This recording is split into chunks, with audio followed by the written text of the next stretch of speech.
Welcome to One Shul, and we will begin with wrapping tefillin. So we take our tefillah and put it on our bicep. And as I'm always mentioning, there's a million different ways to do it. It just depends on what you are comfortable with and what you like. It's not how you do it, it's the fact that you do it.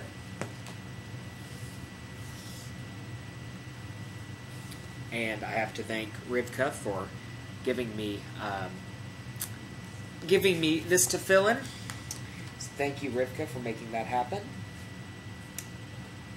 Let me move this stuff out of the way here. There we go. I thank Hashem for the privilege to bind myself in Torah. May the passages in tefillin remind me of her dominion, His unity and uniqueness, her liberation of Yisrael from bondage, and my duty to serve Him with all of my being. I point the first tefillah towards my heart that Hashem and Torah may be welcomed there and implant goodness within. I place it upon my arm that Hashem and Torah might put the goodness of my heart into action. And then we wrap our arm 7 times.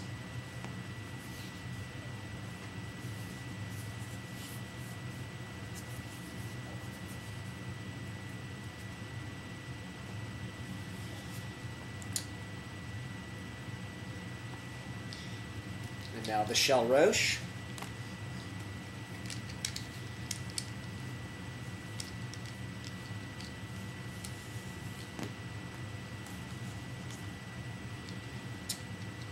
Baruch atah Adonai Eloheinu melech haolam asher kiddushanu b'mitzvotav linhaniach tefillin.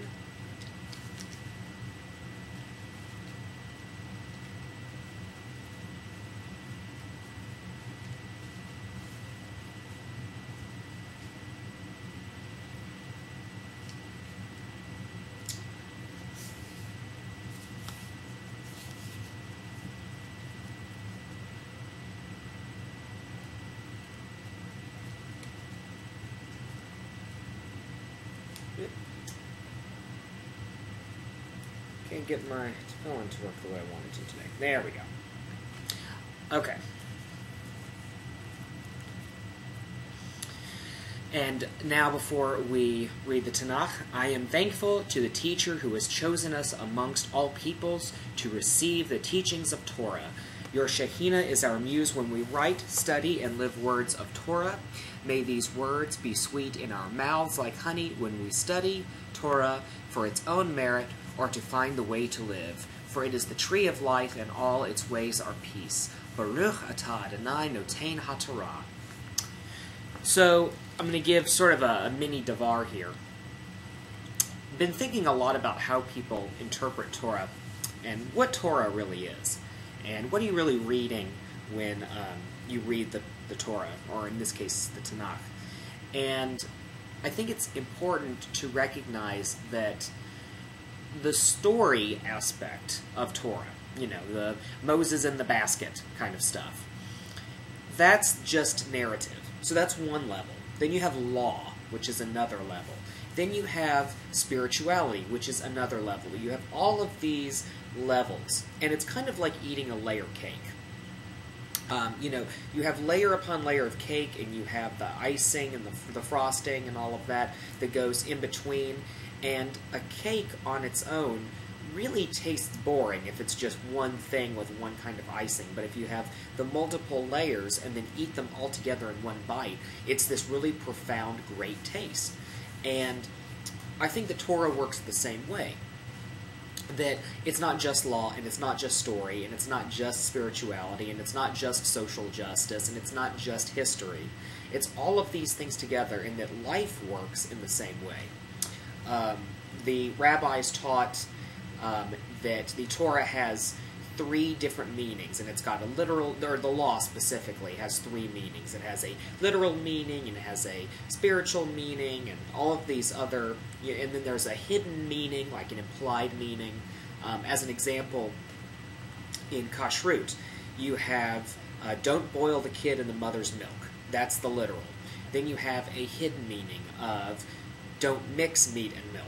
And then you have a spiritual meaning on top of that which is a complete separation of meat and milk. So you have these different layers, and for some of us, certain layers are not as tasty as others. Some of us like the white frosting on the top as opposed to the raspberry filling, or whatever the case may be. But when you combine them all together, the taste is really great. And so, to use a food metaphor, you can have your cake and you can eat it too. You can have all of these layers and it can all taste good together. But one little flavor alone doesn't work against all others. You can't just have the icing without the cake, and you can't just have the filling without the icing. You have to be able to eat all of this at once. And that's really what's going to make it taste good. Now, you can focus on one layer over another, more or less. You can like one flavor more than another, but it's very important to be able to take the whole taste of Torah together at once. If you have only one flavor of something all of the time, it's going to get tasteless, it's going to get boring, and you'll get a stomachache. You'll have your fill of just one thing. So, when thinking about that, it's important that when we read the Torah, that we take it all in. We take in all of these different perspectives. And if you're let's say, a very liberal, progressive Jew, learn Orthodoxy. Learn it. Learn what Orthodox Judaism has to offer. Learn what conservative Judaism has to offer, or renewal Judaism. All these other perspectives. Learn them all. You don't have to believe in all of them. And you don't have to change sides, if there even are sides.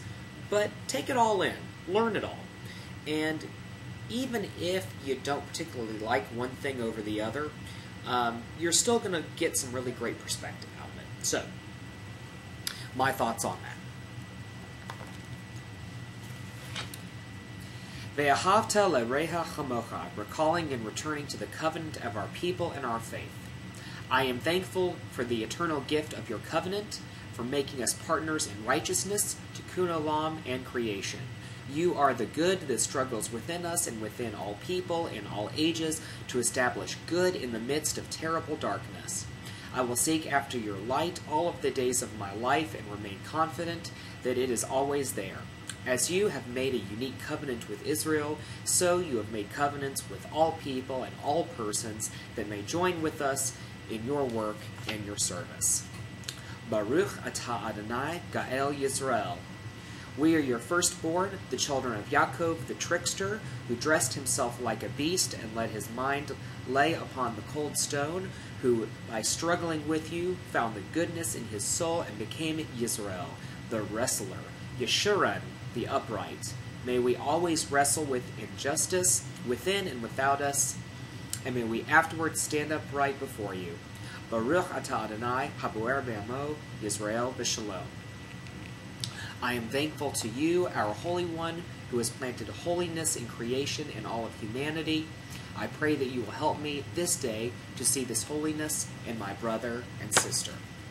And that's really what it's about. I think it's very important to think about this idea of seeing holiness in others.